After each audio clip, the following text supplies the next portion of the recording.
Sky News, the full story first. Coming up on the Sky News Daily with me, Jonathan Samuels. The government's looking into whether social media should be banned for under 16s. A similar ban was launched in Australia last year. So, has it been a success? From cyberbullying to grooming, the online world is fraught with dangers for young people. And for many, of course, it starts with social media. But could all this be about to change? The government has announced a consultation that could lead to a ban on certain social media platforms for under 16s. So what might a ban actually look like? And what can we learn from Australia, where a similar ban was introduced last month? Someone who's been following this closely is Sky's science and technology reporter Mickey Carroll. Mickey, great to have you on the podcast. So the UK is starting this consultation on whether or not we should ban social media for under 16s. But one country has started that ban already. It's Australia. Tell me how it's worked down under. So in December, Australia implemented this ban on 9 major social media platforms. It's kind of the ones that you'd expect. It's Facebook, Instagram, X, Twitch, the ones where you see the most young people. But it also applies to other platforms that meet 3 criteria. So if their main purpose is to enable social interaction online, if they allow their users to interact with other end users, and if they allow people to post content online. So essentially, they're trying to come up with an umbrella term for social media. Restrictions applied to those platforms, meaning that anyone under 16 shouldn't be able to have an account. And the way they would stop people having an account would usually be through age verification and making sure through various means that there weren't children on those platforms. Because that's very interesting, isn't it? How do they stop kids going on to these platforms? Because as we all know, teenagers especially are very good at getting around bans. And that's been a kind of defining factor of the last month since it has been implemented. So the technology that's used to age verify children in Australia is actually very similar to the technology that's used here in the UK. It's AI facial age estimation. And so you essentially upload millions of faces to an AI model and teach it the difference between a 35-year-old, a 21-year-old, a 16-year-old and a 10-year-old, so it can tell the difference between a child and an adult.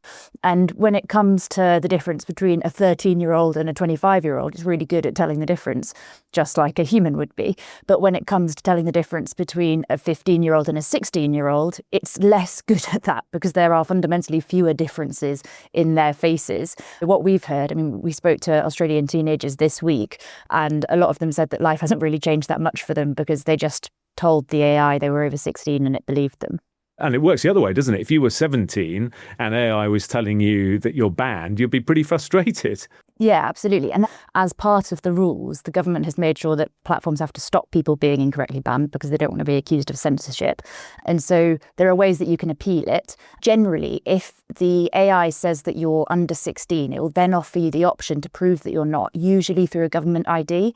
And in Australia, that's not so much of a problem because you can get a driving licence, you can get a learner's permit from 16. So a lot of young people that are of age should have a driving licence. Obviously, when that comes to the UK, that might be a bit of a bigger problem because a lot of 16-year-olds won't have a government ID yet. So most of the big social media platforms will come under this ban, and you've mentioned some of them, but I'm looking at the list of those which aren't restricted at the moment, things like Discord, Pinterest, Messenger, Roblox, hugely popular. How has the government come to this decision as to who to ban and who not to ban? That's been a fairly controversial part of this whole ban, actually. Things like Pinterest, they're not primarily designed, technically, as a social media platform. That's about image sharing. But Discord especially has been a particularly controversial platform not to have included in this ban because, technically it calls itself a gaming platform, but it is a social media platform. And there's a lot of people on it. A lot of people use Discord to talk to each other, to share images, to do exactly the kind of thing that the government says it's trying to stop young people from being pressured into doing. And then Roblox as well wouldn't come under the ban necessarily because it is primarily a game. But again, like you say, people interact on that. People talk and socialise. And so there have been a lot of kind of arguments about which platforms should be included. As a father of two devious teenagers, I know how their minds work, or at least I think I do. If they're banned from something, they're going to try and get onto the platform, surely, that won't ban them. Yeah, and that is exactly what happened. First of all, a spike in people downloading VPNs, virtual private networks, which they were hoping would help them get past these age restrictions. There was also a spike in people downloading new social media apps that hadn't been that popular before. But I think what's crucial is social media works because it's social. For something to be that addictive, you have to have your mates on there. If you've downloaded some random social media app, sure, you can scroll through content, but if you haven't got your friends there liking what you're doing, commenting on what you're doing, updating on their lives, it's just less grabby. So although there was this initial spike in people downloading those apps, they haven't necessarily seen the kind of sustained popularity that you might expect. What there has been, though, is we've just heard repeatedly from teenagers that they've just managed to get past the age verification in the first place. So I guess in Australia, some of the social media platforms, which are so huge now and have so much influence, will have kicked back when this was proposed as an idea. Yeah. And I think we could probably expect them to kick back because obviously they're going to be losing some of their market, so you'd expect it. But they also had, you could say, a fairly nuanced reaction to it. Both Meta, so Facebook and Instagram, and Google, so YouTube, said that this would actually put more young people at risk. And so Google used the example, at the moment, if you're a teenager or a young person on YouTube, you're probably going to have parental controls on your account. Whereas if you block under 16s from having an account, you can first of all just watch videos on YouTube sometimes without being logged in. But secondly, if a kid then makes an account kind of illegitimately, they're not going to tell their parents. And so their parents will have less control over what they do online. And that was the kind of main reaction from a lot of the big social media companies, that actually they would prefer better age verification so that they can control the content that's being shown to children instead of just an all-out ban. It's interesting, isn't it, wondering what the reaction would be here in the UK. I was reading some comments from Andy Burrows, the chief executive of the Molly Rose Foundation, is pretty worried about this. Molly, of course, was the 14-year-old who took her own life after viewing many images of self-harm online. He thinks the law is flawed and better regulation is the way ahead, looking at how platforms are designed and also the whole wellness aspect. It's a really interesting, nuanced point, Matt, because it would be really easy to assume that everyone who's worried about children online wants there to be a social media ban. But like you said, Molly Rose Foundation doesn't support it. The NSPCC doesn't support it either. They call it a blunt instrument.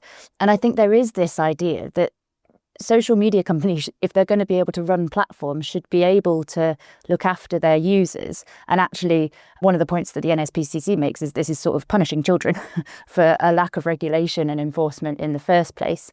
And so there's a lot of debate happening at the moment, but there is widespread support as well. There's also this term cliff edge, where children might be banned until their 16th birthday from social media, but then the floodgates open on the day that they turn 16. And there's a concern about that. We're all adults and able to control our social media use, I'm sure. But ultimately, it's still, sometimes you can see some really harmful stuff on there. There are also restrictions in both Australia and the UK on just generally the kind of content that should be seen on social media. So Australia actually has a really similar system to us. They even have the same name for the law, that's the Online Safety Act.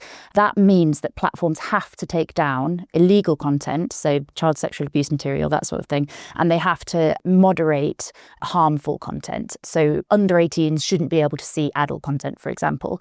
But anything that's actually illegal shouldn't be on there anyway. The problem is, we've done loads of reporting in the last few months on the fact that that harmful content is still on there.